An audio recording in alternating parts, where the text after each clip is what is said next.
مرحبا بكم متابعينا الكرام في هذه النشرة الإخبارية، وهذه أبرز العناوين. الملك يعلن ترشح المغرب بمعية إسبانيا والبرتغال لتنظيم مونديال 2030.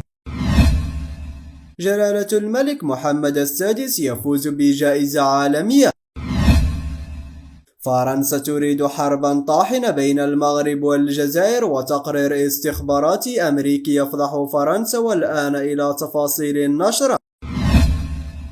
أعلن الملك محمد السادس يوم أمس الثلاثاء بكيغالي عن ترشح المغرب بشكل مشترك مع إسبانيا والبرتغال لتنظيم كأس العالم 2030. وقال الملك في رسالة بمناسبة تسليم جائزة التميز لسنة 2022 من الاتحاد الإفريقي لكرة القدم، والتي منحت لجلالته بالعاصمة الرواندية. أعلن أمام جمعكم هذا أن المملكة المغربية قد قررت بمعية إسبانيا والبرتغال تقديم ترشيح مشترك لتنظيم كأس العالم لسنة 2030.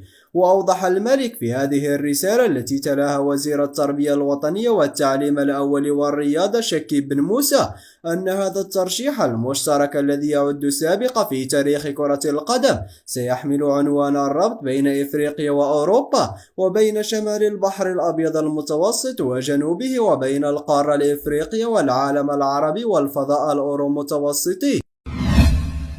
وفي خبر آخر، وجه الملك محمد السادس رسالة بمناسبة تسليم جائزة التميز لسنة 2022، والتي جاء فيها أخي العزيز بول كاغامي رئيس جمهورية رواندا، السيد رئيس الاتحاد الدولي لكرة القدم جياني إنفانتينو، السيد رئيس الاتحاد الإفريقي لكرة القدم موتسيبي. أصحاب المعالي والسعادة، حضرات السيدات والسادة، يطيب لي بداية أن أعرب لكم عن عميق ترحيبي بمنح جائزة التميز لسنة 2022 من الاتحاد الإفريقي لكرة القدم، والتي يسعدني تسلمها اليوم. وأود بهذه المناسبة أن أحيي حضور السيد جياني إنفانتينو رئيس الاتحاد الدولي لكرة القدم، مشيدا بالتزامه القوي تجاه كرة القدم الإفريقية. كما أشكر رئيس الاتحاد الإفريقي لكرة القدم السيد باتريس موتسيبي على دوره الريادي وجهوده من أجل تعزيز إشعاع كرة القدم الإفريقية وإعادة المصداقية لهيئاتها التقريرية. ولعل ما يجمعني بأخي فخامة الرئيس بول كاغامي الذي يحتفي به الاتحاد الإفريقي لكرة القدم أيضا هو ثقتنا الراسخة في قارتنا الإفريقية وفي شبابها وقدراتها، وهذا ما يحفزنا على العمل المتواصل بحماس لا يستكين ولا يغتر بالركون إلى ما حققناه من مكتسبات.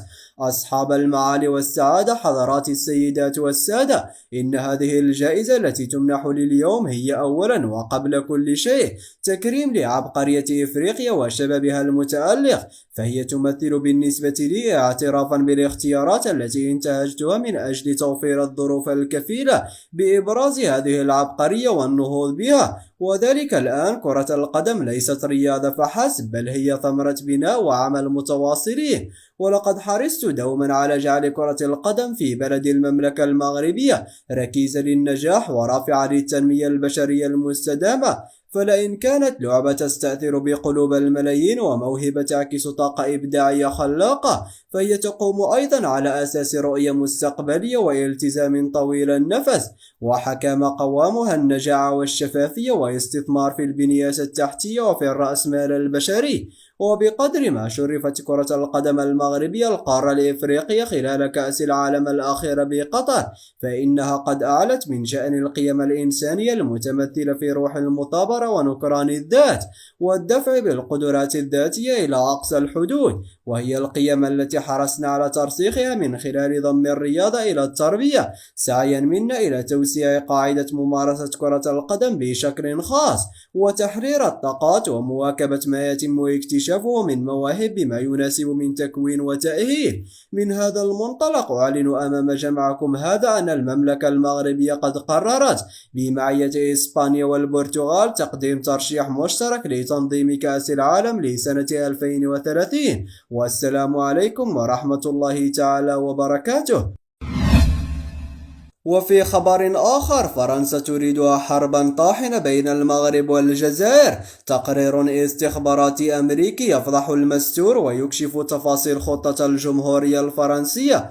سرب أحد المنتديات الغربية المهتم بأخبار السياسة الخارجية للولايات المتحدة الأمريكية خلال 48 ساعة الماضية تقريرا مخابراتيا منسوبا إلى مكتب الاستخبارات والبحوث الأمريكي. ومعروف أن المكتب الاستخباراتي المذكور مهمته تنحصر في توفير المعلومات والتحليلات من جميع المصادر للدبلوماسيين الأمريكيين. وحسب التقرير الذي يحمل عنوان فرنسا تريد حربا طاحنة بين المغرب والجزائر، فكل المعلومات تؤكد بالملموس أن هناك مخططا تم الاتفاق عليه بين الرئيس الفرنسي إيمانويل ماكرون ومدير المخابرات الخارجية الفرنسية برنارد إيمي لإشعال حرب تكون محدودة بين المغرب والجزائر لإنقاذ المصالح الاقتصادية الفرنسية بمنطقة المغرب العربي ومن ثم في مناطق أخرى بإفريقيا الغربية. وجاء في الوثيقة الاستخباراتية بعد تنامي دور الرباط في غرب ووسط إفريقيا، والذي عرف نجاحا مبهرا خصوصا بعد دخول الرأسمال الخليجي والخبرة الإسرائيلية في العديد من المشاريع المغربية